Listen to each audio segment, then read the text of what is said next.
Bonsoir.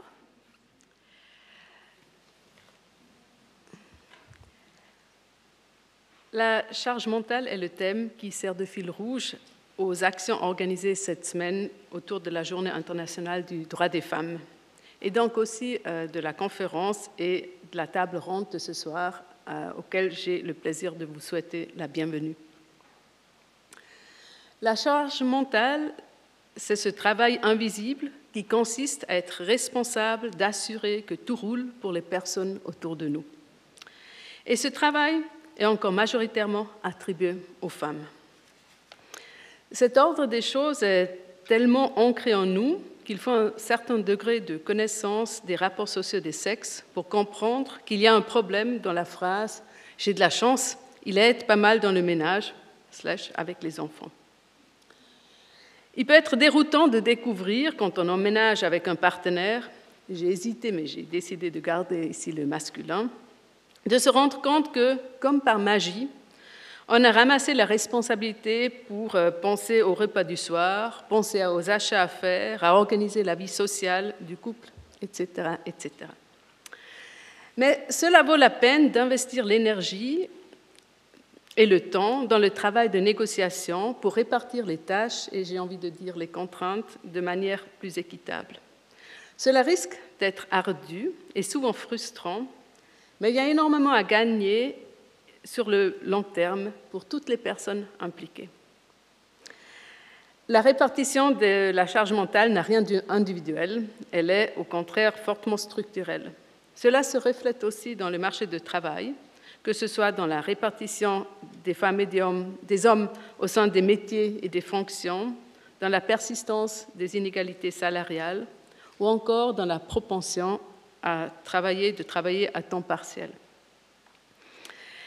La charge mentale, c'est aussi l'obligation de devoir revendiquer des droits qui devraient être évidents. C'est devoir gérer ce qu'on appelle le sexisme ordinaire ou sexisme bienveillant dans des interactions quotidiennes et de devoir se demander est-ce que je réagis ou je ne réagis pas, maintenant ou plus tard, avec de l'humour, ou est-ce que ce serait le moment d'adopter une attitude un peu plus tranchée. Dans un contexte où on est minoritaire, la charge mentale, cela peut aussi être de gérer le syndrome de l'imposteuse ou de subir l'effet solo ou effet token, où on ne peut pas simplement être et représenter soi-même, mais où on est toujours mis dans la situation de devoir représenter le genre dans son entier. En contrepartie à tout ceci, et c'est le message le plus important que j'ai envie de transmettre ici, l'engagement pour plus d'égalité et pour plus d'équité n'est jamais vain et porte ses fruits. Et il y a énormément de plaisir et de satisfaction à en tirer, surtout quand on s'engage ensemble. C'est tout le plaisir que je nous souhaite avec la conférence et la table ronde de ce soir.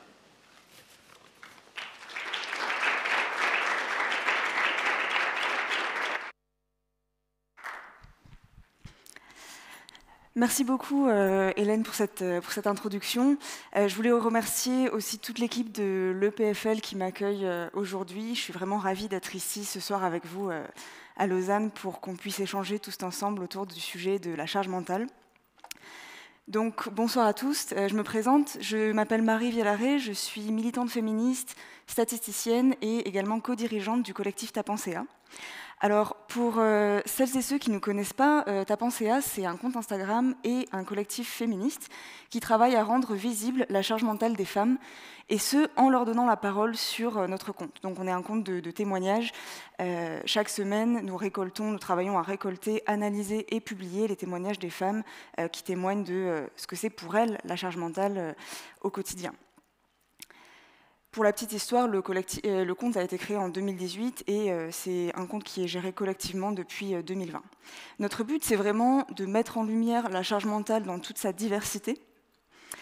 C'est donc un espace d'expression pour les femmes, mais on souhaite également, par l'accumulation des témoignages, faire prendre conscience au grand public, sensibiliser le grand public et entraîner une prise de conscience plus globale sur ces sujets. Avant d'aller plus loin sur ces problématiques, j'aimerais qu'on se demande ensemble, pendant les minutes qui suivent, ce que c'est au juste la charge mentale. On entend pas mal de choses à ce sujet, et notamment une idée qui revient souvent, qu'on entend très souvent mentionner, que ce soit dans nos conversations quotidiennes, que ce soit dans les médias, que ce soit sur les réseaux sociaux, que la charge mentale, c'est du stress. C'est une certaine anxiété, un stress de devoir organiser des domaines très variés de notre vie. Par exemple, moi, si je peux vous citer des phrases que j'entends quotidiennement, que ce soit dans les commentaires qu'on reçoit sur Instagram ou de manière plus générale dans mon entourage, par exemple, oui, moi j'ai beaucoup de charge mentale en ce moment, je viens de changer de travail et mon ou ma supérieure me laisse tout organiser. Ou encore, ça j'ai l'occasion régulièrement de l'entendre, je suis en pleine période de révision, ça m'angoisse la perspective de rater mes examens et ça me rajoute beaucoup de charge mentale. Ça, j'ai beaucoup d'étudiants et d'étudiantes qui m'ont déjà dit ça quand je leur dis que je travaille sur ces sujets, justement. Ou encore, et ça je vous le donne mot pour mot de la part de mon ex-psychologue, les personnes qui ont de la charge mentale, oui, si vous avez de la charge mentale, c'est parce que vous êtes angoissé et que vous avez besoin de tout contrôler, madame. Bon, ces phrases-là, ça parle bien de stress, ça parle bien d'anxiété, ça parle bien d'une certaine pression, d'une fatigue mentale, mais ça ne parle pas vraiment de charge mentale, finalement. On va faire un petit point de définition dans un instant, mais avant ça, je voudrais juste insister sur le fait que cette façon d'assimiler la charge mentale, finalement, de manière informelle au stress, ça peut prêter à confusion, disons, dans la manière dont on a quotidiennement de concevoir la chose, et ça donne lieu également à un traitement médiatique et social bien spécifique du sujet. Par exemple, ces dernières années, ces derniers temps, on a vu fleurir pas mal d'articles dans la presse traditionnelle ou de posts sur les réseaux sociaux qui listent des conseils, qui s'adressent aux femmes en listant des conseils pour réduire, et là je mets de gros guillemets à réduire leur charge mentale. Pour s'en débarrasser, comme si c'était quelque chose qui suffisait de dire c'est bon, ça disparaît, quoi.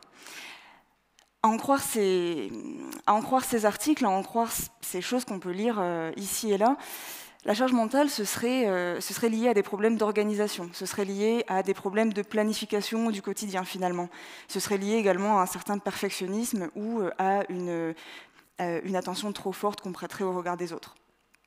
Il existe même, ça des abonnés nous l'ont partagé, mais j'ai pu le voir de mes yeux aussi dans une pharmacie, des médicaments contre, pareil gros guillemets à contre la charge mentale. Je ne sais pas si vous voyez de loin, mais on aurait par exemple une efficacité immédiate contre la fatigue et la charge mentale en prenant quelques comprimés de magnésium. Alors, ici, quand on lit tout ça, quand on voit tout ça, finalement, qu'est-ce que ça renvoie comme idée? Ça renvoie l'idée que la charge mentale, c'est un problème physiologique, un problème psychologique, presque un problème de santé mentale quelque part, et en fin de compte, un problème personnel. Et qui dit problème personnel, dit solution individuelle, solution au cas par cas. Donc le problème pour moi ici, avec ce genre de discours, avec ce genre de contenu, c'est que ça passe à côté de tout un tas d'enjeux qui sont justement pas individuels, qui sont beaucoup plus globaux, et surtout que ces discours parlent de symptômes, en fait. Le stress, la fatigue, l'anxiété, tout ça, c'est des choses avec lesquelles, évidemment, des choses qu'il faut traiter, qu'il faut prendre au sérieux, mais au final, ça passe à côté de ce que c'est que la charge mentale. Alors, je vous propose, dans la minute qui suit, qu'on fasse un petit point de définition académique. On va revenir vers le concret tout de suite après, vous en faites pas. Donc la charge mentale, qu'est-ce que c'est? C'est l'ensemble des pensées qui sont dirigées vers la gestion et la planification de la vie domestique, du couple et de la famille, comme Hélène l'a mis en avant juste avant. La charge mentale, ce n'est pas qui fait quoi dans le couple ou dans le foyer, c'est qui pense à quoi, qui planifie quoi. Donc, typiquement, pour vous donner un exemple tout bête, si je m'occupe de préparer le dîner tous les jours chez moi, pour mon conjoint et mes enfants, c'est pas de la charge mentale, c'est l'exécution d'une tâche domestique. En revanche, si je passe du temps le week-end à planifier les repas de la semaine, en checkant en même temps dans les placards ce qu'il y a déjà pour faire ma liste de courses en conséquence, et que je prévois à quelle heure il faut que je parte du travail lundi pour aller faire les courses justement avant d'aller chercher les enfants, ça c'est de la charge mentale. Ce concept-là, il a été développé en sociologie dans les années 70-80, et notamment par la sociologue Monique Hénault. dans son ouvrage de 1984, La gestion ordinaire de la vie en deux, où elle développe ce concept justement. Et à propos de cet ouvrage, elle parle, et là je vais la citer, elle qualifiait cet ouvrage d'une analyse de la gestion quotidienne du travail salarié et du travail domestique, spécifique de la place des femmes dans les rapports sociaux de classe et de sexe. Elle parle à ce sujet de double journée, le concept de double journée des femmes en activité, qui doivent du coup gérer et ajuster des temporalités et des espaces différents, mais non autonomes, qui interfèrent et qui sont, justement, c'est ça, ce concept de charge mentale, cet ajustement des espaces d'un côté, l'espace du travail salarié, du travail professionnel, qu'on appelle aussi travail productif, donc qui est rémunéré, et de l'autre, le travail domestique ou travail reproductif, qui lui est effectué de manière gratuite. Je vais illustrer tout de suite le concept avec quelques témoignages qui sont extraits de notre compte qu'on a publié sur Tapensea. Pour moi, le plus illustratif, c'est celui-ci. Pour moi, la charge mentale, c'est répondre à la question « On mange quoi ce soir tous les jours ?» Autre exemple, pour moi, la charge mentale, c'est quand je demande à mon compagnon de faire une lessive demain et qu'il me répond « Ok, tu m'y feras penser ?» Ou encore, pour moi, la charge mentale, c'est quand mon conjoint me dit « Mais arrête de tout faire, repose-toi », mais que si je me repose le week-end, le lundi, j'ai 2 jours de ménage et de vaisselle à rattraper parce qu'il ne lui vient pas à l'idée de le faire à ma place. Je précise que ces 3 exemples sont des témoignages qui ont été envoyés par des femmes, comme d'ailleurs tous les témoignages que nous publions sur Tapensea, et que nous recevons d'ailleurs.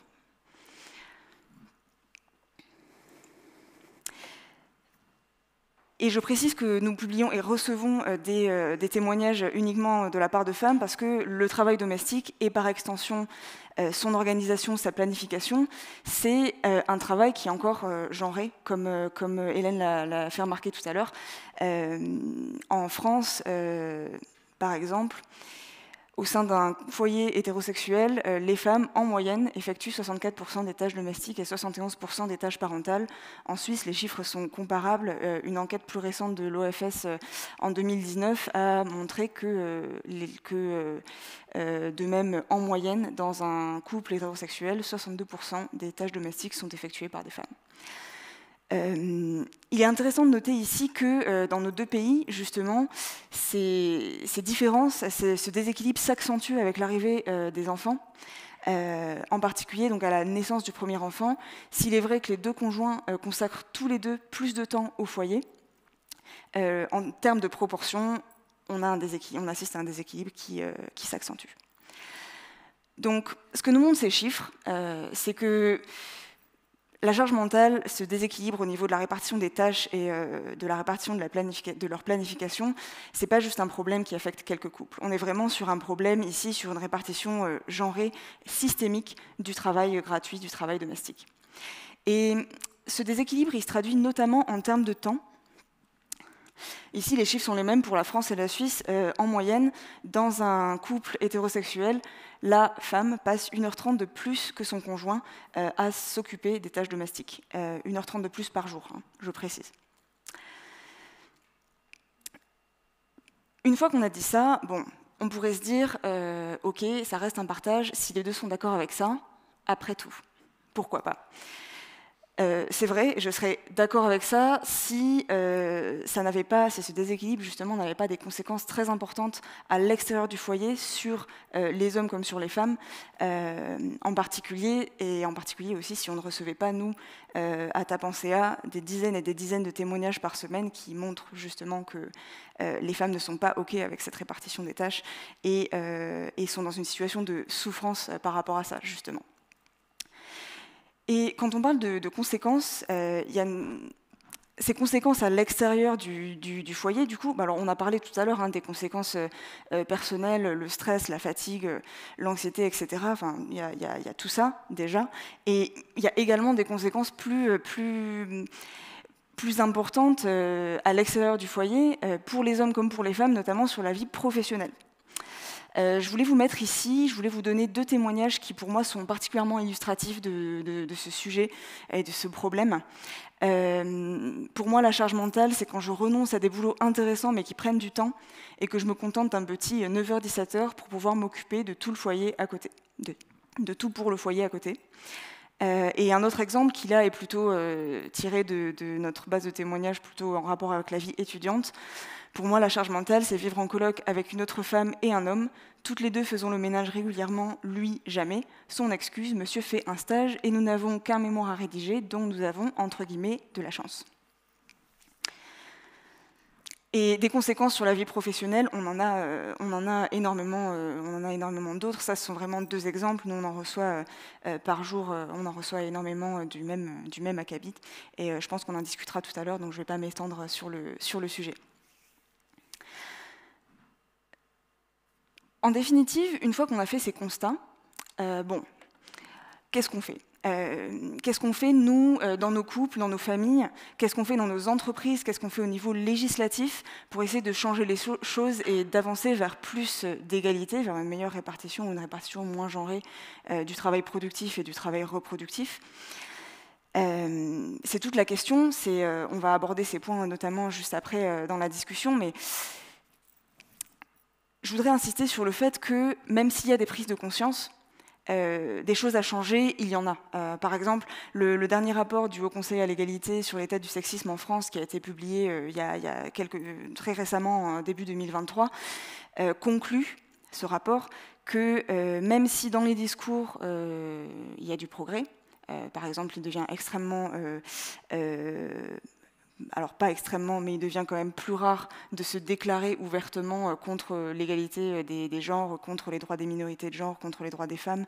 En particulier, seuls 9% des hommes, selon ce rapport, déclarent qu'il est normal que les femmes prennent en charge la totalité du travail domestique, si leur conjoint travaille.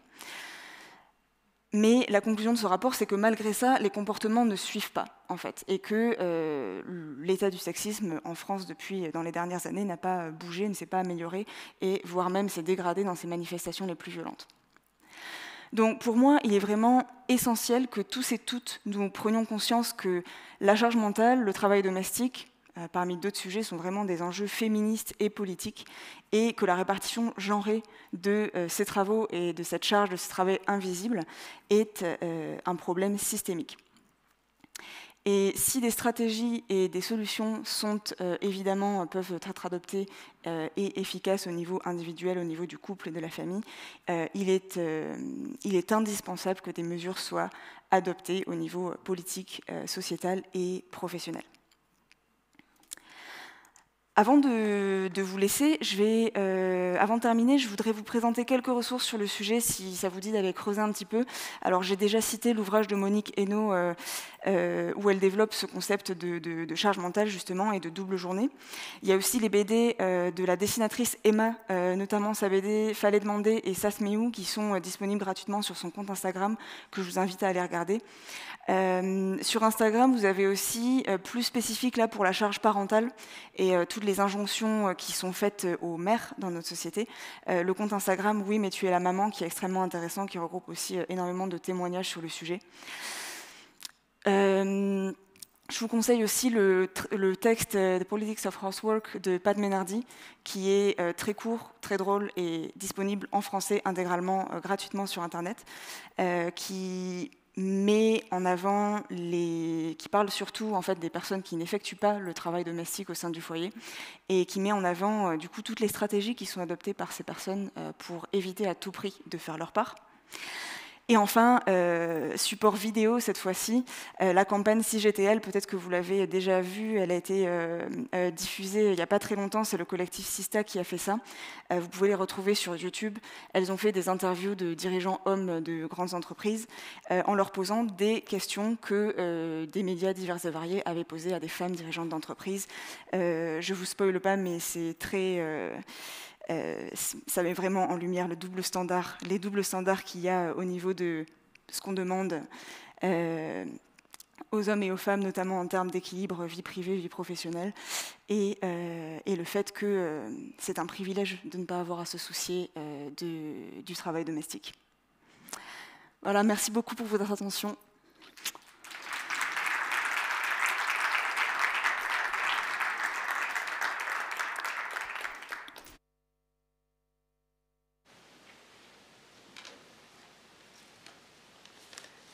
Je crois qu'il me revient simplement à faire la transition pour dire qu'on passe maintenant à la table ronde qui va être modérée par Lola Soji et auquel participent Annika Manson, Swati Rastogi-Mayor, Cassandre Contré, Lena Vogel, Maria Vialare et Anita Nasrallah. Donc, je vous laisse vous installer. Merci beaucoup.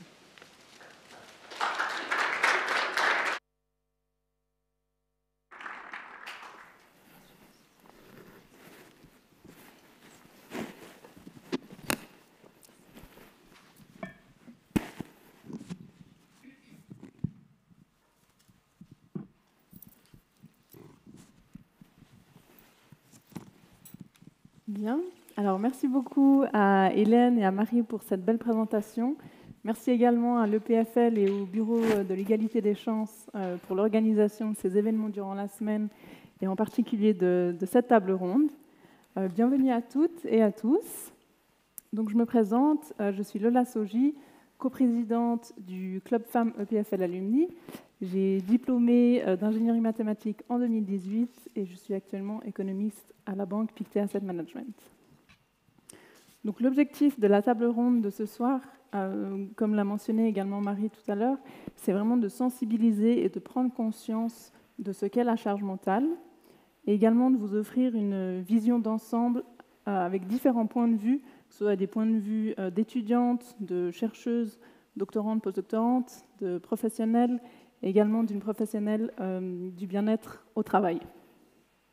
Il y aura différents témoignages et également quelques stratégies et conseils pour essayer de rétablir la charge mentale.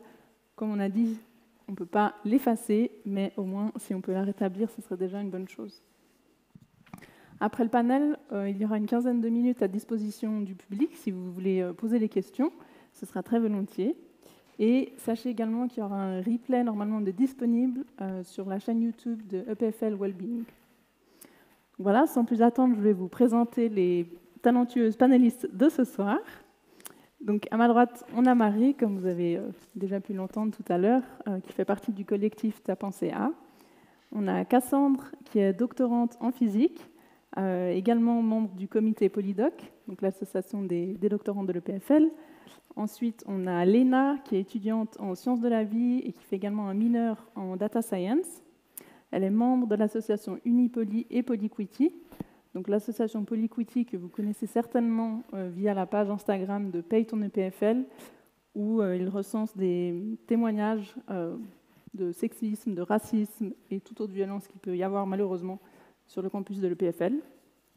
Ensuite, on a Annika, qui a été manager pendant 15 ans dans la communication et le marketing et qui a fondé il y a 15 ans son entreprise Happy at Work et qui est la CEO encore au jour d'aujourd'hui.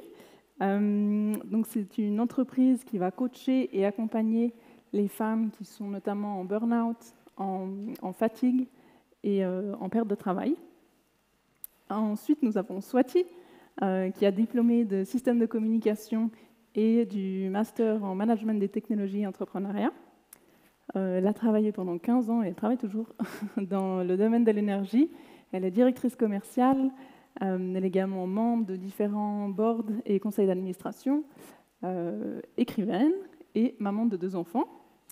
Et finalement, nous avons Anita, qui possède un postdoctorat, qui est collaboratrice scientifique en sciences de la vie et membre du comité de l'association du corps intermédiaire de l'EPFL. Voilà pour les panélistes de ce soir. Maintenant, peut-être juste pour interagir une première fois avec vous, je voudrais savoir dans la salle, suite à la présentation de Marie et donc à la description de ce qu'est la charge mentale, est-ce qu'il y en a parmi vous qui se sentent concernés directement ou indirectement par cette charge? Levez sans autre la main. Voilà, il y en a beaucoup, notamment des femmes. Donc, je pense que ça représente bien les statistiques que nous a présentées Marie tout à l'heure. Mais comme on l'a mentionné, donc la charge mentale n'est pas seulement dans le milieu familial, bien que ce soit très présent, ça peut aussi intervenir dans le milieu académique, pour les étudiantes comme les chercheuses. Donc peut-être ma première question pour ce soir, elle est pour toi, Léna. Est-ce que tu pourrais nous décrire comment la charge mentale s'insère pour toi dans ton quotidien, et en particulier dans le milieu estudiantin? Oui, merci. Alors, je pense qu'en tant qu'étudiante, je ne suis certainement pas la plus concernée par la charge mentale dans ce panel, étant donné que je n'ai pas des enfants, par exemple, qui m'attendent chez moi. Mais dans mon cas, pour moi, la charge mentale, c'est du coup une addition de beaucoup de contextes, de situations ou de groupes dans lesquels je vais prendre plus de charge mentale que les hommes, parce que je suis une femme et que j'ai été élevée comme telle. Et donc, je vais illustrer ça par plusieurs exemples. Donc, ce serait, en tant qu'étudiante, plus précisément, le fait de faire des projets de groupe et de très rapidement prendre une position de secrétaire, disons, de planifier, de rappeler aux gens qu'ils ont les to-do à faire, d'organiser un peu le groupe. Dans une association, donc c'est là où j'ai plus d'expérience, c'est de justement faire attention aux relations entre les personnes, de planifier tout, enfin bref. Marie l'a très bien expliqué et tout ça, et ça s'applique dans beaucoup de domaines. Et justement, dans les associations, petit fun fact, j'en discutais récemment avec une autre ancienne coprésidente d'une association dont j'étais coprésidente, et on s'est fait la réflexion que les 4 dernières coprésidentes et présidentes de cette association ont fait un burn-out, toutes. Donc, mais Annika en parlera vachement plus que moi. Et je pense qu'effectivement, le burn-out et l'épuisement psychique sont les conséquences les plus palpables, probablement, de la charge mentale. Voilà. Ensuite, je dirais aussi que dans une coloc, moi je suis en coloc par exemple, et je dirais d'un point de vue plus méta, comme justement j'essaye de prendre moins de charge mentale, par exemple dans ma coloc, je dois du coup prendre la charge mentale, de faire en sorte qu'on s'organise de sorte à ce que je fasse moins de travail domestique, à ce que je prenne moins de charge mentale pour cette coloc, etc. Donc voilà. Et finalement, dans la famille, les couples, etc., je dirais que on a plus de pression sociale afin de répondre aux standards que la société nous a inculqués, disons. Donc on subit plus cette pression sociale-là que les hommes, j'ai l'impression. Voilà, et justement, en parlant de famille, j'ai aussi l'impression qu'une autre chose qui m'impacte, disons, quotidiennement, c'est, je vais finir par une note plus pessimiste, mais du coup, c'est le fait que j'ai l'impression que de fonder une famille, dans le sens traditionnel, dans un couple hétérosexuel, avoir des enfants, etc., c'est pas forcément quelque chose d'enviable ou d'épanouissant, parce que j'ai l'impression que de toute façon, il y aura une énorme charge mentale à prendre et que c'est moi qui va systématiquement prendre la majorité. Voilà. C'est tout. Bien. Une réponse bien complète. Merci beaucoup, Léna. Et peut-être pour toi, Anita, est-ce que tu as également des témoignages de ce qui te serait arrivé dans le milieu académique en tant que chercheuse, et peut-être vraiment en particulier dans le monde d'ingénieurs qu'on a beaucoup ici à l'EPFL? Pardon. Oui, en fait, au début, j'avais du mal à trouver un équilibre entre ma vie personnelle et mon travail ou ma vie professionnelle. Et vu que je suis impliquée dans différentes associations et je vais prendre soin de moi-même, spécialement maintenant pendant la grossesse, et ma famille, et aussi à la maison, j'aime beaucoup cuisiner, tout ça. En fait, ça a aggravé la situation. Et j'ai senti que j'étais jetée dans plusieurs directions en même temps. Et ça m'a affectée physiquement. Mais avec le temps, j'ai appris des petites astuces pour améliorer ma situation. Et je pense que maintenant, j'ai encore une autre étape à finir, ce qui est que maintenant, je dois aussi m'adapter à un bébé encore. Alors, bonne chance à moi. Je ne sais pas si ça va être facile ou pas, mais peut-être l'année prochaine, je reviens et je te dirai si ça va ou pas. Donc tu as dit que tu as quelques astuces que tu as pu mettre en place. Est-ce que tu arrives à nous les partager? Oui, en fait, je vocalise maintenant vraiment, j'ai besoin de quoi. Alors, en fait, mon mari, il aide beaucoup, mais des fois, je dois vraiment vocaliser ce que j'ai besoin. Ça, c'est une astuce. Et une autre, c'est, par exemple, pendant le week-end, je me déconnectais vraiment du travail. Je lis pas mes emails et tout ça. Et ça aide, en fait, ça aide beaucoup. Ils sont des petites astuces, mais ça vraiment aide. Super, merci. Et du coup, peut-être pour toi, Marie, selon toi, d'où provient ce déséquilibre de la charge mentale qui est vraiment en défaveur des femmes? Ben, je pense que ce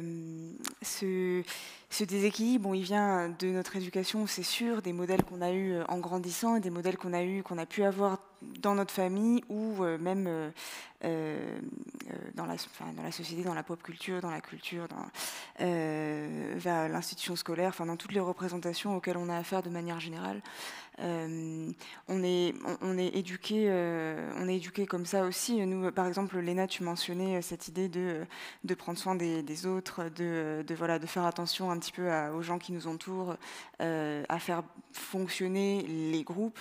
Ça, on peut parler de charge émotionnelle à ce niveau-là. On est dès toute petite éduquée à prendre soin, à être dans le care, à prendre soin des autres. Donc oui, je pense que changer nos représentations, justement, ça pourrait être une étape essentielle à franchir. Pour éviter parce qu'on reproduit malgré tout, qu'on le veuille ou non, des schémas qu'on a toujours vus et qu'on voit toujours même auprès de nos amis, dans notre entourage. C'est parfois très difficile de s'en défaire. Ok. Et du coup, peut-être à Swati, pour rebondir sur les explications de Marie, est-ce que toi aussi, tu as expérimenté toutes ces injonctions en tant que femme et en tant que mère, probablement surtout? Alors, moi, j'ai surtout... ce qui m'avait marqué, c'était le retour de mon premier congé maternité. Donc, j'en ai vécu en fait 2. Et après le premier retour, j'ai pas retrouvé exactement le travail que j'avais avant. Donc, en fait, ce qui était difficile finalement à accepter, c'est le fait qu'on prend 4-5 ans après avoir fini les PFL, on prouve ce qu'on arrive à faire, ce qu'on vaut au sein de l'entreprise. Il y a eu plutôt une satisfaction. Et puis, on part 5 mois en congé maternité, on revient, et en fait, finalement, on ne retrouve pas exactement le même poste. Et c'est assez difficile parce que non seulement du côté privé, on se dit, mais mince, je suis en train de laisser mon bébé à une maman de jour et que les premiers temps, c'est super compliqué. Et en même temps, au travail, on n'est pas satisfait parce qu'on n'a pas retrouvé exactement le poste qu'on avait. Alors pour le deuxième congé maternité, je m'étais préparée et puis en fait, finalement, j'ai eu de la chance. Mais c'est vrai que là, c'était compliqué. Et puis je me dis des fois que on entend parler pas mal des congés parentaux du nord de l'Europe, qui sont quand même assez exemplaires, parce que comme ça, au moins, on n'est pas péjoré lorsqu'on est en congé maternité, et puis on suit finalement le même type de carrière que les hommes. C'est ça, tout à fait. Donc, c'est ça. On réalise qu'en plus de la charge mentale, ça impacte vraiment la carrière des femmes, bien plus que celle des hommes, qui n'ont pas du tout la même durée de congé. Et du coup, la solution serait le congé parental. Donc on espère que les politiciens, les institutions, les entreprises nous entendent ce soir, et les citoyens qui voteraient potentiellement plus tard là-dessus. Donc de bien avoir un congé parental, et où le père aussi, il doit avoir une obligation de prendre son congé, ou le deuxième parent. Ce serait vraiment primordial. Et du coup, Annika, face à cette thématique, toi tu vois beaucoup ça dans ton travail en tant que coach, est-ce que tu peux nous parler plus amplement des conséquences de la charge mentale? Alors, ce n'est pas la charge en elle-même qui pose problème, c'est trop de charge pendant trop longtemps. Et c'est surtout la manque de récupération. Parce qu'une charge trop lourde va emmener une fatigue mentale. Et une fatigue mentale qui s'installe et qui reste, qui est lourde également, ça peut donner donc des conséquences d'épuisement de différents genres. Et donc, on a, au sein de Happy at Work, donc on a accompagné plus de 1000 personnes en post-burnout. Donc, à tout le monde ici, s'il vous plaît, ce n'est pas une option, il ne faut pas, don't go there. Ça prend énormément de temps de revenir et donc les conséquences peuvent être lourdes sur la personne, sur son entourage, sur la famille, mais aussi, après un burn-out, on revient pas. On n'a pas le même seuil face au stress. Ça veut dire que on n'est jamais exactement pareil qu'avant. Et je dirais également que donc ces symptômes de charge mentale, quand on est allé trop loin, quand on s'est poussé soi-même pour donc différentes raisons qu'on ne discute pas forcément tout de suite là maintenant, en tout cas, c'est qu'on arrive à un point où on se rend compte qu'il y a des choses qui ne vont pas. Donc on fait des erreurs, on oublie des choses, on a trop de choses dans la tête. Et ça peut aller très très loin. Donc quelqu'un qui fait un burn-out, par exemple, cette personne n'arrive pas à lire un livre. Elle n'arrive pas à se focaliser, lire un article, se concentrer plus de 10 minutes, ce n'est pas possible. Et donc, il y a des femmes et des hommes, même si on a majoritairement de femmes, à peu près, notre statistique interne, c'est 65-70% de femmes. Et il y a plus de femmes que des hommes, mais les statistiques ne sont pas très, très représentatives ou très claires. Donc, là où je voulais en venir, c'est ces symptômes. Et c'est là où il faut être très vigilant et s'arrêter avant de hit the wall, en bon français, donc d'arriver dans le mur. Et c'est ça qui est compliqué, parce que quand on est dans cette frénétique et beaucoup de charges, et quand on commence vraiment à être épuisé, quand on est allé trop loin, on manque cette lucidité de voir ces symptômes et de savoir s'arrêter. Et c'est là où on a besoin de l'entourage pour pouvoir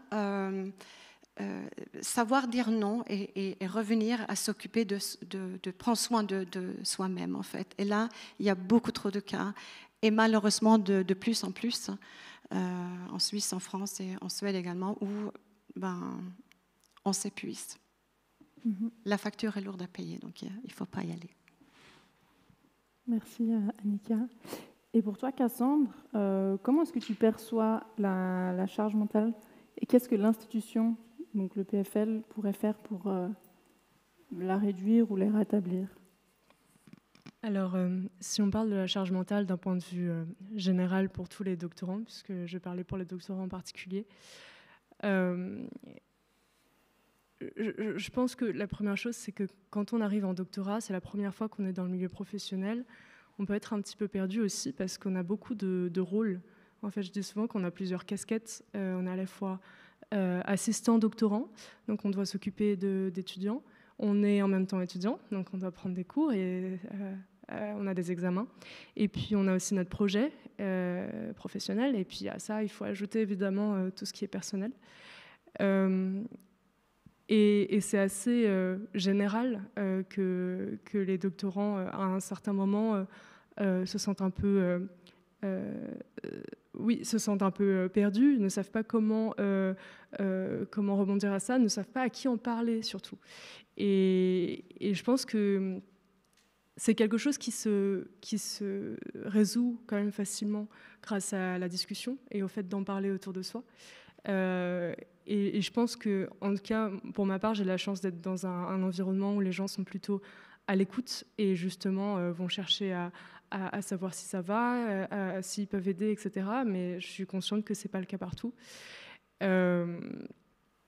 Et une manière de réduire ça, ce serait peut-être d'en parler, de mettre à disposition, ou en tout cas de communiquer sur les ressources que peuvent avoir les étudiants sur la santé mentale. Parce que je pense que quand on arrive, moi je me souviens, c'était mon cas, on ne sait pas forcément vers où se tourner, on ne sait pas forcément quoi faire quand on se sent perdu et un petit peu surmené. Et donc, je pense que le PFL a la chance d'avoir quand même beaucoup de structures et d'organisations, d'associations qui permettent aux étudiants de trouver un soutien. Maintenant, ce n'est pas forcément un réflexe d'aller chercher ce soutien-là. Donc, voilà, d'une manière générale. Après, si on parle de la charge mentale par rapport à la vie personnelle, bon, ça, du coup, je pense qu'effectivement, c'est pas, quand on est étudiant, on n'a pas autant de charge mentale que quand, par exemple, on est parent. Enfin, je veux dire, quand on est parent, il y a une charge mentale supplémentaire. Quand on est, de manière générale, la charge mentale, ça peut être par exemple qui commande les billets de train, qui va réceptionner le colis, et ce genre de choses. Ça se règle en privé, en général, quand même. Je pense que, par exemple, qui réserve les billets de train, c'est celui qui va avoir le compte sur la compagnie ferroviaire et qui va avoir tous les numéros de carte de fidélité, par exemple. C'est comme pour la nourrice, pour les parents, si une personne a commencé à appeler une agence pour s'occuper d'un enfant, c'est généralement cette personne qui va continuer à être en contact avec la garde d'enfants et qui va continuer les démarches. Donc, je pense que la première chose, c'est qu'il faut que... Enfin, je pense que dans le privé, il faut être toujours vigilant vis-à-vis de ce genre de petits détails. C'est-à-dire qu'à partir du moment où on prend en charge quelque chose, il y a de fortes chances qu'on le prenne en charge pendant encore longtemps. Après, je pense qu'il y a beaucoup de choses qui aussi se règlent par la volonté des gens qui sont autour de nous. Et je sais que là-dessus, les situations sont très inégales. Mais par exemple, moi j'ai la chance d'avoir un copain qui se prépare à prendre un temps partiel le jour où, si jamais on a des enfants, voilà. Et ça, c'est pas donné à tout le monde. Et j'en suis consciente. Et je pense que c'est un point important, c'est qu'il y a... Je pense que pour régler les problèmes d'inégalité dans la charge mentale, il faut que les deux parties en fait, y réfléchissent ensemble et soient au courant et aient envie de changer les choses et aient envie que les choses se fassent correctement. Voilà. Et puis, voilà. Après, pour ce qui est de la charge mentale en tant qu'étudiante femme, les particularités que je vois quand on est une femme peut-être, si je peux ajouter un mot là-dessus, il y a certaines choses, par exemple, on dit souvent qu'une fille ne peut pas sortir de chez elle, comme ça, juste se réveiller, être fraîche comme la rose et puis aller au boulot, et qu'il y a par exemple un temps à passer devant le miroir pour ressembler à quelque chose. Bon, ça, c'est quelque chose qui est typiquement très genré et qui est une charge mentale supplémentaire qu'on peut observer. Il y a aussi... et ça, c'est tout bête, mais les règles, en fait, où c'est quelque chose... on n'y pense pas. Il n'y a pas toutes les structures qui y pensent, en fait. Pas toutes les structures, par exemple, pensent que les toilettes doivent être adaptées, que peut-être il faut mettre des choses à disposition, parce que c'est un peu tabou. Et je pense qu'une chose... moi, j'étais agréablement surprise quand je suis arrivée dans mon laboratoire que dans les toilettes, il y avait sûrement une fille qui avait posé un paquet de serviettes hygiéniques au cas où, pour sauver les autres. Donc ça peut être un réflexe entre filles, mais ça peut être aussi un réflexe qui est partagé avec les garçons, et puis ça peut être aussi quelque chose d'institutionnalisé, en fait, de faire en sorte que ça ne soit pas une charge mentale supplémentaire, parce que c'est quand même... bon, c'est voilà. Et puis...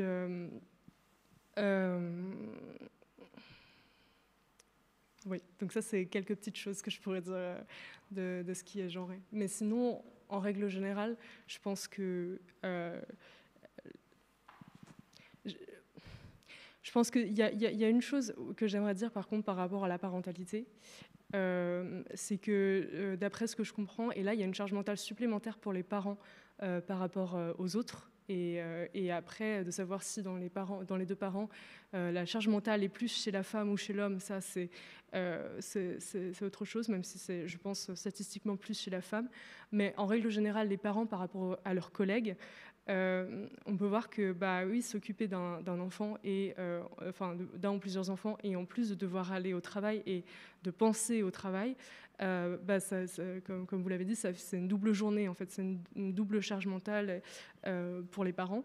Et j'ai eu notamment les échos d'une mère qui du coup devait s'occuper de 3 enfants en bas âge et qui voulait se mettre en temps partiel pour pouvoir, avec son mari, pour pouvoir s'en occuper correctement. Et apparemment, le fait de se mettre à temps partiel allait réduire son droit à la garderie. Donc que ce n'était pas forcément un bon plan de se mettre à temps partiel, parce qu'elle me dit, voilà, elle croule sous le travail domestique et le travail professionnel. Et elle me dit qu'elle n'arrive plus à souffler, qu'elle n'arrive plus à avoir un moment pour elle. Et ça, je pense que c'est un vrai problème qui, pour le coup, au niveau de l'EPFL, pourrait être peut-être réfléchi et peut-être un peu allégé, simplement en parlant en fait des moyens de retirer un peu cette charge supplémentaire qu'ont les parents, de mieux la répartir, c'est vrai, et puis aussi voilà, peut-être de pallier à cette voilà, d'offrir des congés ou des choses qui peuvent permettre aux parents de mieux s'en sortir, en tout cas dans les premières années de l'enfance. Voilà. Merci pour ce beau témoignage. Et du coup, donc la collègue qui, s'y se met en temps partiel, a moins de temps à la garderie, c'est à l'EPFL ?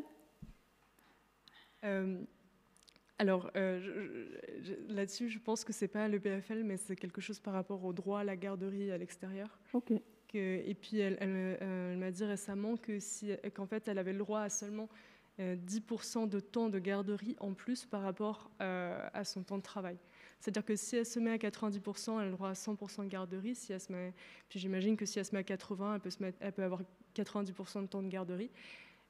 Mais en tout cas, quels que soient les chiffres et quel que soit le contexte, je pense que s'il y a des solutions, il faut qu'elles soient connues.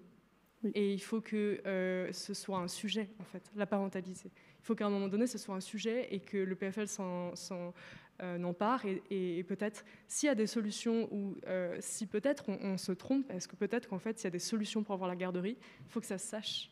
Il faut que ce genre de choses ne soit pas un poids pour les personnes qui sont à la fois des parents et des collaborateurs. Tout à fait. On se penchera sur le sujet.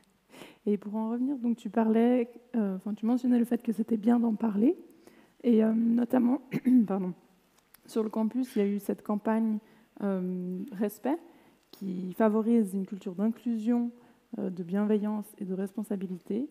Donc peut-être pour Anita, je crois que c'est une question qui t'intéressait, toi qui es quotidiennement sur le campus, est-ce que tu as vu des changements significatifs depuis cette campagne ? Oui, en fait, je fais partie de cette campagne Respect en tant que coordinatrice de Peer-to-Peer Counseling Team. Et en fait, on a eu plusieurs cas et maintenant, on voit que les gens ils s'expriment de plus en plus. Et pour moi, ça c'est très important parce que ça c'est la première étape pour avoir discuté et peut-être trouver des solutions pour des problèmes thématiques ou des problèmes systématiques à l'EPFL. Alors oui, ça a bien aidé parce que les gens maintenant, ils parlent de choses. En fait, ils s'expriment. C'est plus facile de trouver un groupe au cafétéria qui parle. Oui, ça s'est passé, j'ai vu ça. Est-ce que tu penses qu'on doit parler avec quelqu'un au RH ou quelqu'un de peer-to-peer ou vraiment le TSN, le Trust and Support Network? Alors oui, en fait, pour moi, c'est très important, cette Respect Campaign. Et ça, c'est la première étape, vraiment, pour changer. C'est ça, de sensibiliser, c'est très important. Oui. Et puis peut-être à toutes celles qui sont sur le campus, vraiment de manière générale, de quoi est-ce que vous auriez besoin Cassandre, tu nous as mentionné quelques points intéressants, par exemple, pour les toilettes, mais de quoi est-ce que vous auriez besoin, finalement, pour réduire ou au moins rétablir cette charge mentale ? Est-ce que vous auriez d'autres besoins?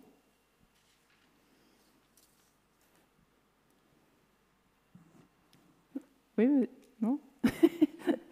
En fait, aussi par rapport au cas qu'on a au peer-to-peer counseling team, ça c'est flagrant. La charge mentale, c'est flagrant dans les cas qu'on a. Et on essaye de trouver des astuces, mais toujours personnalisées à chaque cas. C'est cas par cas, mais vraiment pas systématique, pas en tant que une université, à l'université ou au travail ou au boulot. Mais je pense que ça va prendre du temps, mais on est dans la bonne direction, on est sur le bon chemin. Par exemple, des roundtables comme maintenant, et juste pour parler et pour dire que ça, c'est pas un tabou, ça, c'est un truc qui passe dans la société avec tous les gens, si c'est à l'EPFL ou à l'UNIGE ou dans l'industrie ou quelque part. Ouais, pour moi, c'est toujours avoir la possibilité de parler, de communiquer. Ça, c'est toujours un point qui est très important. Mm-hmm.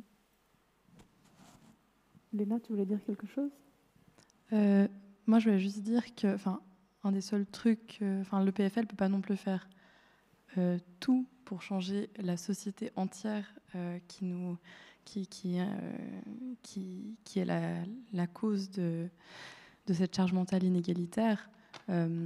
Mais c'est vrai qu'il pourrait y avoir des choses au niveau législatif aussi qui seraient faites au niveau du congé parental et ce genre de choses, parce que je pense que c'est vraiment un des problèmes centraux qui peuvent être réglés par la Suisse et par le PFL pour égaliser un minimum cette charge mentale et cette répartition du travail.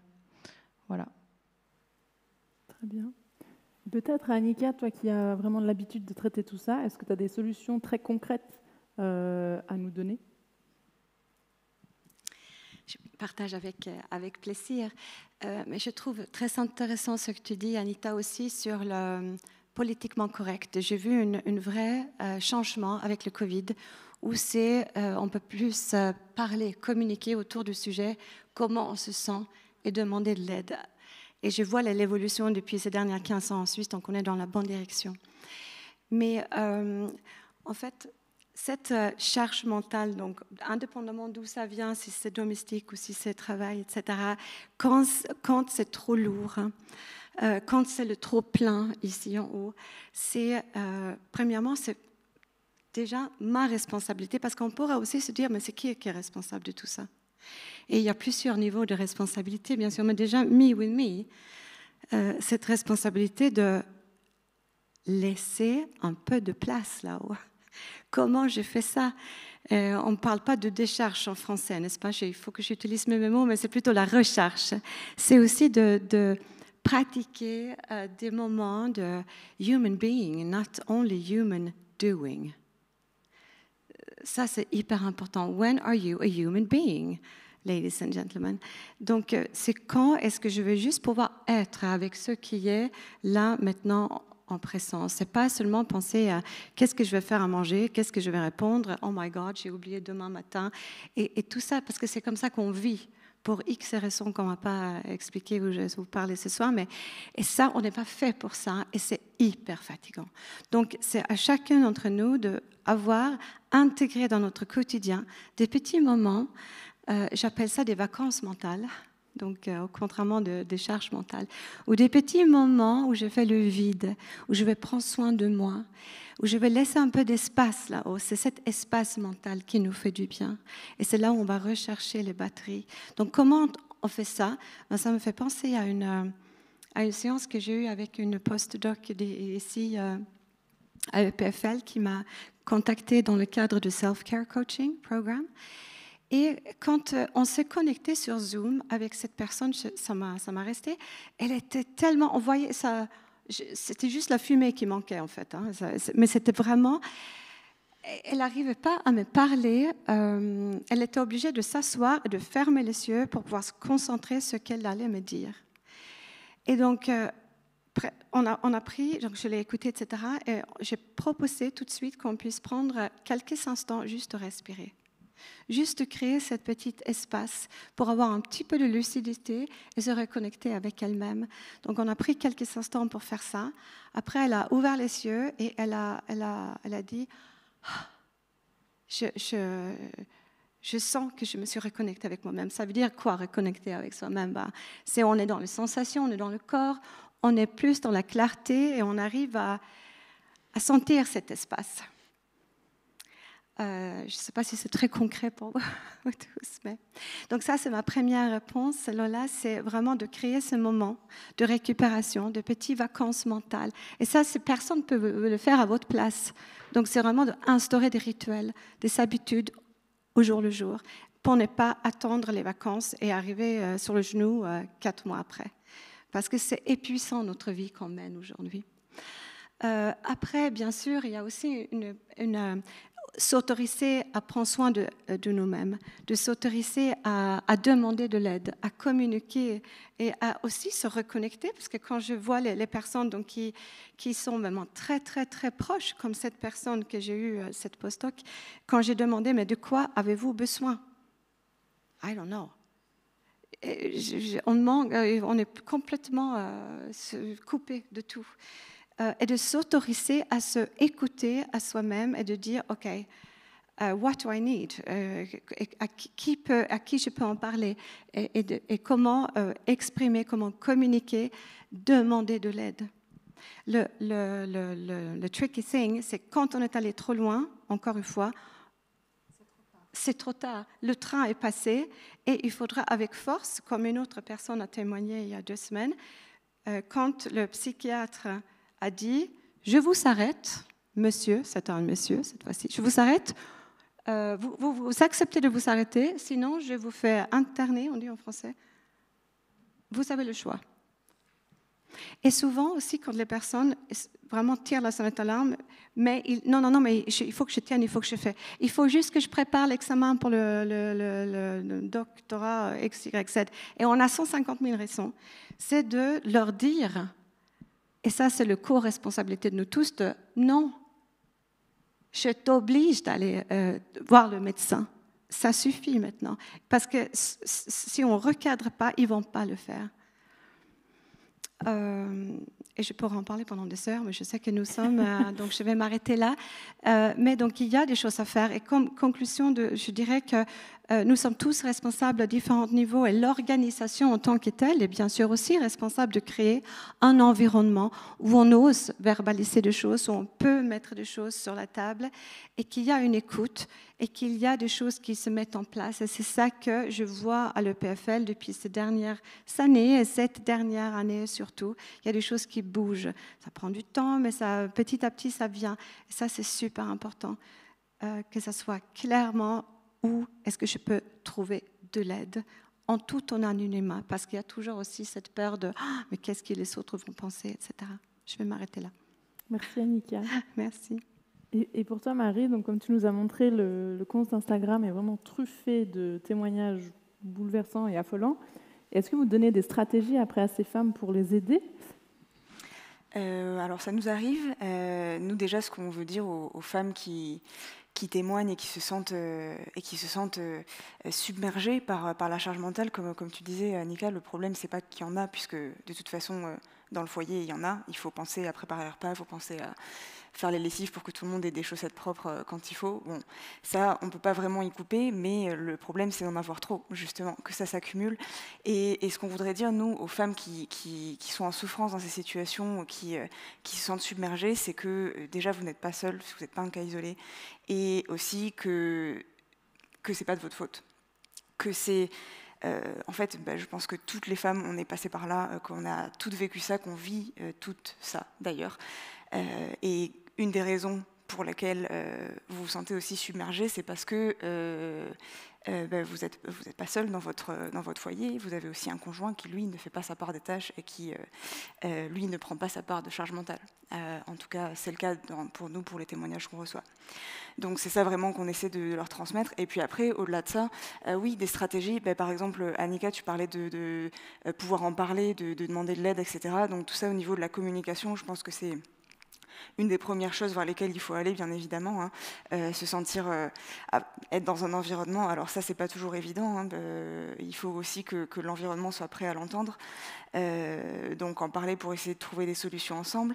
Et puis aussi, moi, ce que j'aimerais dire comme ce dont j'aimerais parler comme solution, c'est, parce qu'on a beaucoup parlé des solutions que nous, les femmes, on peut mettre en place pour ça, mais les hommes aussi, évidemment, doivent se saisir du sujet, donc les conjoints. Et je pense que la première étape pour ça, c'est de faire preuve d'une écoute, parce que avoir la possibilité de parler, c'est bien, mais si on n'est pas écouté, ça ne sert à rien. Donc, écoutez les conjointes, écoutez vos conjointes quand elles vous disent surtout souffrir de cette situation, et les écouter de manière bienveillante et empathique. On a énormément de témoignages, nous, qui nous disent, quand j'en parle avec mon conjoint, tout le retour que j'ai, c'est oui, mais tu te prends trop la tête avec des broutilles. Bon. C'est des trucs de femmes, vous prenez trop la tête, vous êtes trop ceci, bon bref, tous les discours qu'on connaît, hein, je pense qu'on s'identifie toutes là-dedans. Donc l'écoute empathique, ça j'insiste. Et puis aussi, comme on l'a mentionné, ça a été mentionné à plusieurs reprises, la charge mentale, elle est là en fait, et le problème c'est quand il y en a trop sur les épaules d'une seule personne. Donc écoutez vos conjointes de manière empathique, et puis surtout ensuite engagez-vous. L'étape d'après, c'est s'engager à faire des tâches et à prendre en charge également la charge mentale qui va avec. S'engager à faire le repas. Si mon mari s'engage à faire le repas ce soir, mais que c'est moi qui dois être derrière pour dire tu pourrais faire ceci, cela, il reste ça dans le frigo, et ce serait bien que tu commences maintenant parce que sinon on va manger à 22h. Là, on n'est pas sur de la prise en charge totale. Voilà, donc c'est ça que je voulais mettre en avant, que les hommes se saisissent du sujet, et à ce moment-là, je pense qu'au niveau des couples, comme au niveau plus global, on avancera vers le mieux. Tout à fait. Merci Marie. Peut-être une question pour Swati. Justement, toi qui as un poste de direction, qui fait partie de différents conseils d'administration et qui est également mère de 2 enfants, comment est-ce que tu gères tout ça? Comment est-ce que tu arrives à t'organiser au sein de la famille, justement, comme l'a dit Marie? Est-ce que ton conjoint arrive à faire sa part? Alors, il faut dire que je vais utiliser le mot, mais j'ai pas mal de chance d'avoir... oui, il est très présent, donc ça m'aide beaucoup. Ce que je fais aussi, c'est en fait dans le même agenda, donc dans mon agenda professionnel, je mets aussi en privé l'agenda des enfants. Donc je sais quand ils sont à la PEMS, donc dans le parascolaire, je sais quand ils sont au réfectoire. J'ai aussi, avec ce qui est parfois un peu compliqué, c'est de gérer son agenda professionnel avec les rendez-vous pédiatres, les rendez-vous dentistes, les rendez-vous des profs. Donc tout ça, les activités extrascolaires. Donc tout ça, ça fait partie en fait d'une journée. Et il faut pouvoir gérer un petit peu des 2 côtés. Donc des fois s'excuser au travail, je dois partir plus tôt. Et puis et s'excuser à la maison, pardon, je suis arrivée un petit peu tard. Donc voilà, on est tout le temps confronté à ces deux mondes. Merci. Léna, peut-être une dernière question pour toi qui a fait partie de Polyquity. Est-ce que tu connais d'autres organismes, d'autres ressources? On en a déjà cité beaucoup, mais pour être écouté, pour en parler, pour trouver des solutions? D'autres organismes pour trouver des solutions contre la charge mentale, je ne sais pas trop. C'est plutôt de l'information qui manque, parce que la première chose pour essayer de régler un petit peu le problème et parler avec les gens concernés de ce problème-là pour mieux pour mieux partager la charge mentale, c'est d'abord d'être informé et d'identifier les causes des problèmes. Donc déjà, il y a ça, donc plutôt s'informer. Et ensuite, qu'est-ce qu'on fait après, une fois qu'on est en face de la réalisation que de quelle charge mentale on prend par rapport aux autres, etc. Il y a plusieurs solutions. Il y a la solution de, par exemple, prendre en charge, disons, individuellement le problème, aller voir un psy ou ce genre de choses, si justement on est proche du burn-out, ou même un psychiatre. Voilà, il y a ça. Et puis sinon, il y a aussi... tout le monde trouve des solutions différentes. Il y en a qui trouvent des solutions en se regroupant, entre femmes, en parlant, en manifestant, en divorçant parfois. Il y a beaucoup de choses. Ou en se mettant en groupe pour faire des activités plus politiques. Et du coup, dans ce cas-là, il y a effectivement plusieurs groupes politiques, plusieurs associations politiques féministes, comme Polyquity, la Grève féministe, etc. Voilà, j'espère que ça répond à la question. Merci beaucoup. Swati, je t'en prie. Ouais, je voulais juste rajouter quelque chose. En fait, je pense que la gestion de la charge mentale donne des compétences supplémentaires au niveau du... Alors, je parle plutôt au niveau professionnel. En fait, on devient super organisé, puisque tout est arrangé au millimètre, et il faut vraiment que rien... Voilà, que tout joue. Et je pense que ça nous apporte non seulement une manière de s'organiser qui est quand même très carrée, mais aussi en termes de gestion de personnes, si on gère une équipe.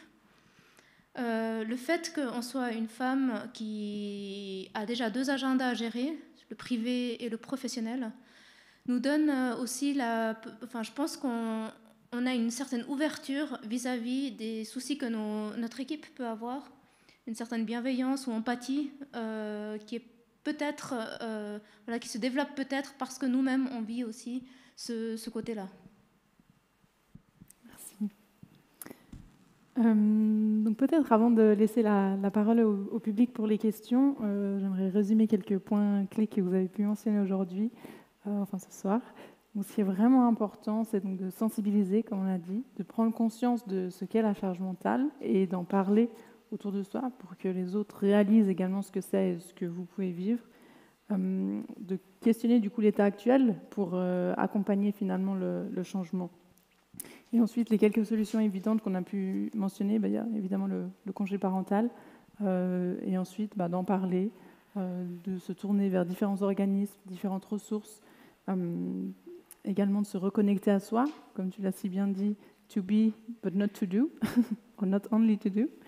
De prendre du temps pour soi aussi, pour souffler et faire redescendre avant que la charge soit vraiment trop grande et qu'on finisse en burn-out. Donc on a quelques soutiens via l'EPFL, comme on a mentionné. Donc il y a le Bureau de l'égalité des chances, il y a eu cette campagne Respect, donc les responsables de cette campagne sont également là pour vous écouter. Il y a Polyquity qu'on a mentionné, le Club Femmes aussi des Alumnae, le Trust and Support Network, TSN, et évidemment différentes personnes de confiance à qui vous pouvez parler.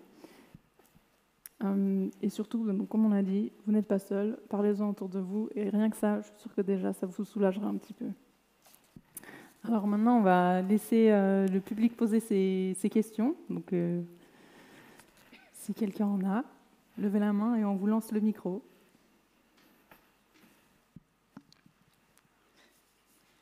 Ou on vous l'apporte.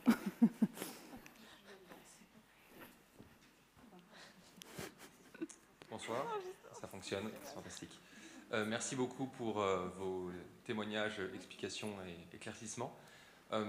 Pour ma part, je serais très curieux de connaître votre ou vos conseils lorsqu'on est un homme et qu'on observe chez la famille ou des amis, en l'occurrence de la famille, un déséquilibre évident et dramatique de cette charge mentale, notamment domestique, qu'on l'observe et qu'on se rend compte que les personnes soit s'en rendent pas compte, soit même en parlent, mais bon, ça fait partie du quotidien, c'est normal. Et on peut ressentir une forme d'illégitimité à amener ce sujet sur la table, parce qu'on n'est pas directement concerné. Et comment est-ce que vous conseillerez d'aborder le sujet, notamment avec priorité avec là où les femmes concernées, mais aussi tout le monde, pour aborder le sujet en tant que personne qui pourrait être considéré comme illégitime d'apporter le sujet parce que pas concerné directement. Moi, je peux répondre. Hein, si. C'est une question très, très intéressante, justement, cette histoire de être légitime ou pas. Je pense que, là, en l'occurrence, en tant qu'allié, je pense que l'approche, en tout cas pour moi, ça va un peu dépendre de l'interlocuteur ou de l'interlocutrice. Par exemple, si on en parle à des femmes, je pense que l'important, c'est de ne pas tomber dans le mansplaining, justement, c'est de ne pas dire ah oui, tu vis ça, tu t'en rends même pas compte, ça va pas du tout. Bon, je pense que c'est pas votre intention, en tout cas d'après ce que j'ai compris, mais je pense que l'important, comme on a pu le dire tout à l'heure, c'est l'idée de l'écoute empathique, et puis d'essayer de donner justement cet espace de parole aux femmes qui sont concernées. Je pense que ça peut être extrêmement important, d'autant plus qu'on n'a pas forcément l'habitude d'exprimer ça. D'ailleurs, l'origine du conte Tapenséa, la fondatrice au départ, elle est partie un peu de ça, de ce constat du fait que les femmes souffrent de cette situation, mais n'en parlent pas trop, y compris entre elles. Donc, ouvrir une porte vers le fait de pouvoir en parler, c'est vraiment très important. Et après, en tant qu'homme, je pense que un rôle à jouer qui peut être très, très, très important, ça peut être justement de faire un peu la médiation. C'est pas forcément le terme que je cherche, mais par exemple, pour en parler avec d'autres hommes de votre famille, ou si vous sentez qu'il y a des comportements problématiques, c'est vrai que malheureusement, beaucoup d'hommes sont beaucoup plus sensibles au fait, vont beaucoup plus écouter si un autre homme vient leur en parler. Donc, ça peut, oui, là, dans ces circonstances-là, ça peut être vraiment intéressant de se faire l'allié de ces femmes et d'aller en parler pour leur éviter à elles d'en parler elles-mêmes, potentiellement de se mettre dans des situations d'insécurité. Ça peut aussi arriver. J'espère que ça répond à la question. Super. Est-ce qu'il y a une autre question?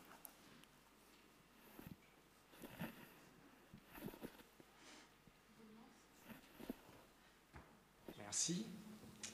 Bonsoir. Et merci encore en effet pour les échanges. Je me demandais si vous faisiez un lien justement entre les impacts désastreux de la charge mentale excessive dont on parle ici. Donc on parle en effet de tout ce qui est burn-out, je pense troubles de l'anxiété, épisodes dépressifs, etc. Et les profils neuroatypiques dont on parlait lors de la semaine de la santé mentale, il y a quelques temps ici justement à l'EPFL, et en particulier tout ce qui est femmes, aspi et zèbres, qui sont justement dans le perfectionnisme, l'intensité, la sensibilité, et aussi le syndrome de l'imposteur permanent en fait. Et donc aussi la fatigue, etc., surtout qu'elles sont mal détectées, je pense, et donc armées. Est-ce que vous avez un avis sur ces liens? Asperger. Alors, je n'ai pas de statistiques, mais j'ai que le 15 ans de vécu sur le terrain, et donc 1000 personnes qui sont passées entre nos mains, j'allais dire, oui, excusez mon français. Mais, c'est intéressant votre question parce qu'on se fait cette réflexion il y a quelques années avec une de mes collègues qui est HP et qui est donc coach au sein de Happy at Work. Et quand on a commencé à prendre un peu de recul et de discuter entre nous, etc., c'est vrai qu'il y avait un pattern de typique, si on peut donc stéréotyper, ceux qui sont passés dans notre bureau, en tout cas, c'est femmes avec une tendance, entre guillemets, HP et perfectionniste. Et le stéréotype aussi, c'est entre 1 et 3 enfants à la maison, parfois seul à charge, qui fait le burn-out, si je peux vraiment stéréotyper. Maintenant, encore une fois, ça n'engage que moi et mon équipe. Mais il y a ce genre de tendance, oui. Alors après, qu'est-ce qu'on fait avec ça? Qu'est-ce qu'on fait avec ça? Je n'ai pas la vérité là-dessus, mais ça sera super intéressant de continuer cette discussion. Mais je reviens au mot s'autoriser. Et je vois beaucoup de femmes, mais aussi des hommes, j'aime pas le stéréotype comme ça, mais on a dans nos habitudes et on fonctionne comme ça, on a toujours fait. Et on ne voit pas qu'il y a d'autres solutions de fonctionner. On ne voit pas forcément qu'on a un choix. Et surtout quand on a la charge mentale trop longtemps là et trop plein, ben, on ne voit pas qu'il y a autre chose là. On a les œillères, on dit en français. Et donc, on n'est pas le plus smartest et le plus lucide, apprendre à voir les choses différemment. Et on est dans les subir. Et ça, c'est risqué. Donc, c'est à un moment donné, c'est de prendre cette step back et de reprendre le pouvoir et s'autoriser à fonctionner différemment. Et de pouvoir dire, par exemple, je reviens par rapport à toute une discussion de tout à l'heure et ça répond que juste une petite partie, mais c'est aussi qu'on prenne la responsabilité de dire je démissionne en tant que chef de projet. Et je parle ce que j'ai fait moi-même en voyage personnel avec 2 enfants, 27-20 ans, où j'ai aussi pris ce rôle où j'ai fait un burn-out lié au professionnel, une espèce de, on peut appeler ça un épuisement parental après la naissance de mon 2e enfant. Parce qu'on était dans cette habitude de fonctionner comme ça à un moment donné. Quand j'ai repris un petit peu la force, le pouvoir de moi-même en disant stop, j'ai un autre choix de fonctionner en fait. Et quand je disais je démissionne de mon rôle de chef de projet de la famille, à toujours penser à tout gérer tout, j'avais peur que le monde s'écroule. Maintenant, il ne s'est pas écroulé en fait. Et puis le petit entre guillemets qui avait à l'époque donc 14 ans, il a su rebondir et faire appel à ses ressources, le papa également. Et tout le monde a survécu, et surtout moi. Et encore mieux qu'avant. Et donc, et là, j'ai perdu le fil par rapport à votre question. Mais oui, il y a cette tendance, comme vous dites, au niveau de ce qu'on observe chez notre équipe. Et il y a des choses à faire. Et ça commence aussi par avouer à soi-même que on a d'autres choix à fonctionner et de mettre des limites. Parce que we are super women, right?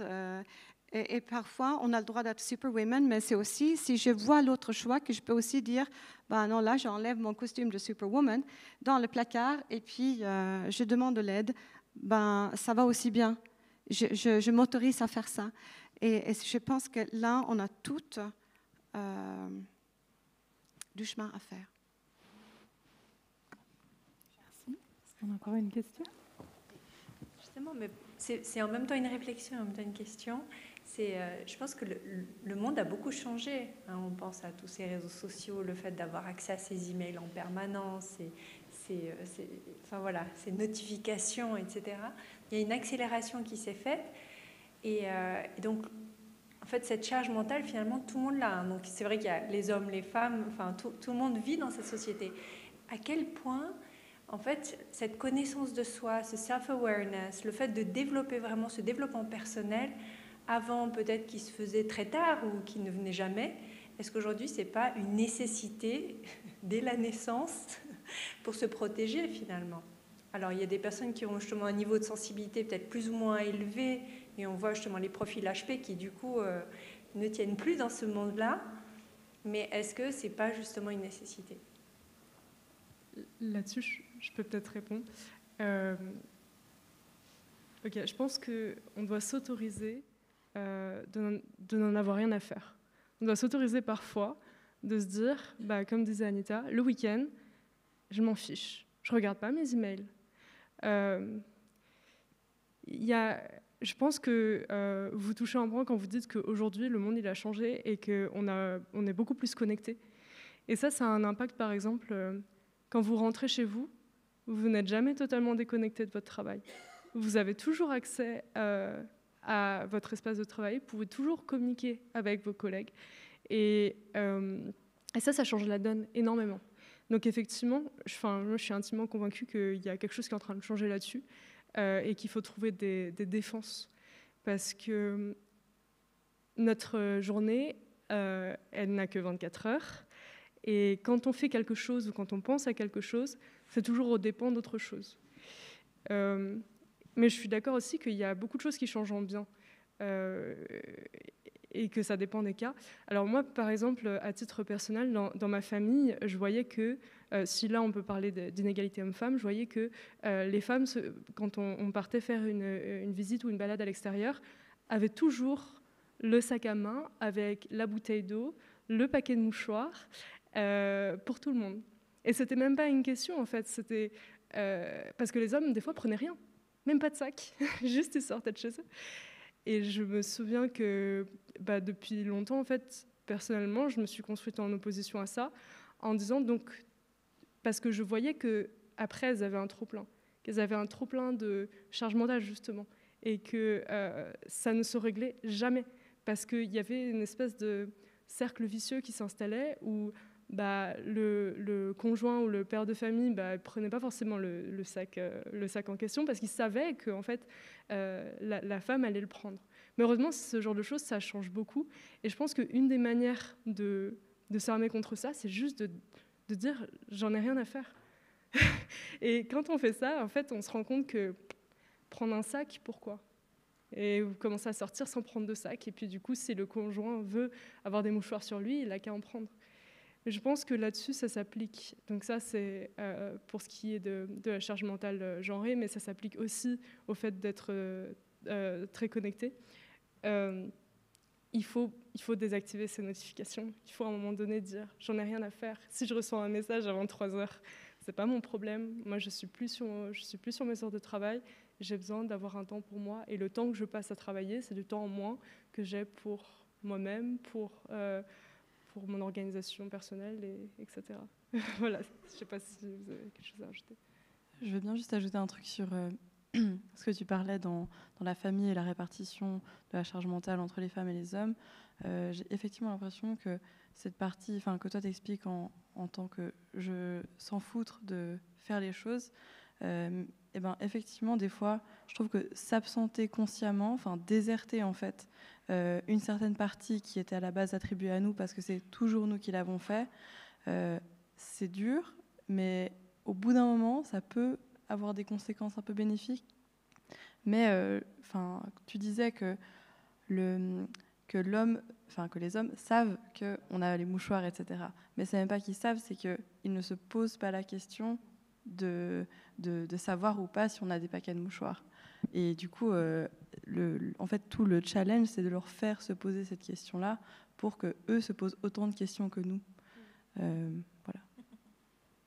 Je voudrais, pour rebondir à votre question, juste dire que nous sommes dans plusieurs transitions sur le plan mondial. L'être humain, the famous human being, on est dans beaucoup de transitions et beaucoup de challenges. Et pour atteindre les goals from UN de l'ONU Objectif 2030, que vous avez certainement entendu parler, il y a une community qui s'est créée qui s'appelle The Inner Development Goals, qui est, si vous ne le connaissez pas, je vous invite à vous connecter avec ça, c'est hyper intéressant. Et il dit justement que we're not going to make it, on ne va pas être successful dans toute cette transition en cours si on ne travaille pas sur notre développement personnel à chacun. Et ça rejoint exactement ce qu'on dit là, ça commence aussi par the inner world. Et c'est un travail, une réflexion vraiment hyper intéressant. Donc je vous rejoins complètement.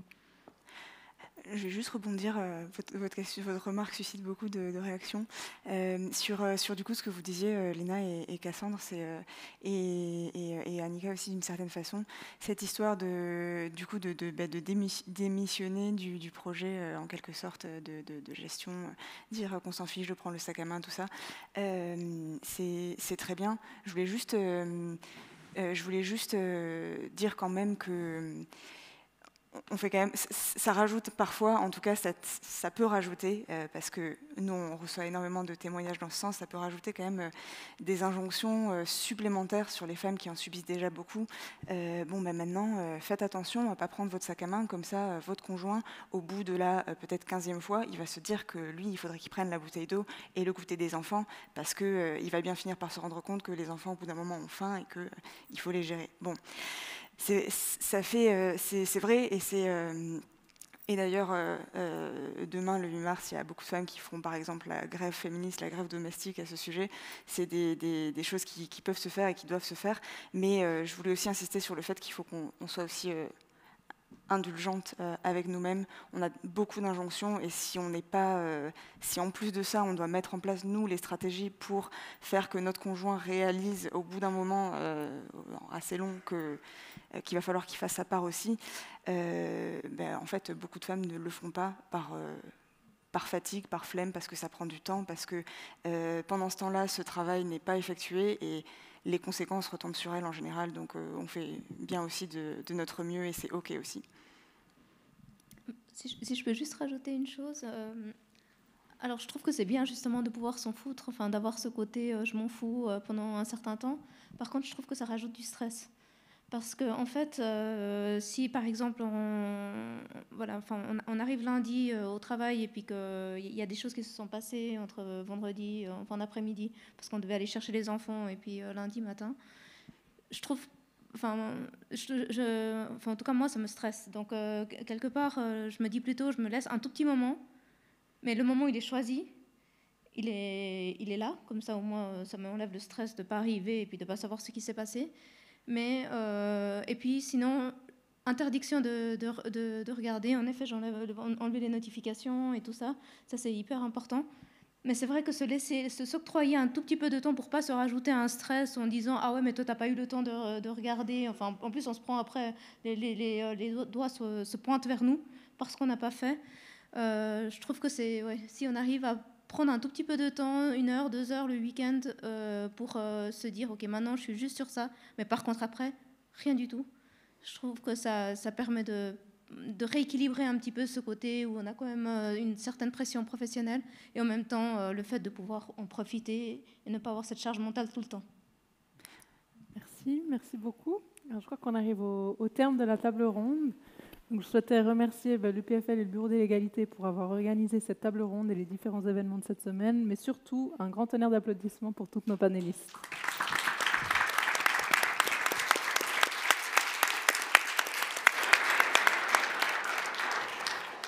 De mon côté, j'ai le plaisir de vous annoncer encore 2 autres événements. Demain, mercredi 8 mars à midi, le Mental Load Quiz Trail sur la pause de midi à l'Esplanade avec des prix à gagner.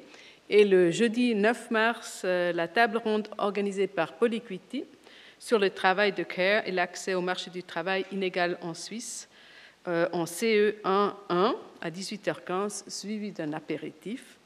Voilà, merci. Je ne sais pas s'il y a un apéritif ici ou il n'y a pas. Il y a aussi un apéritif ici, parfait. Donc ça c'est encore... Non, ici pas, ok. Jeudi, pardon, vous devez revenir jeudi au CE. Mais merci beaucoup à toutes les personnes qui sont venues ce soir. Ah oui, pardon, je m'excuse, c'est marqué sur ma fiche. Et puis, il y a Shima Rajabali, je crois qu'il va encore dire quelque chose. C'est ça?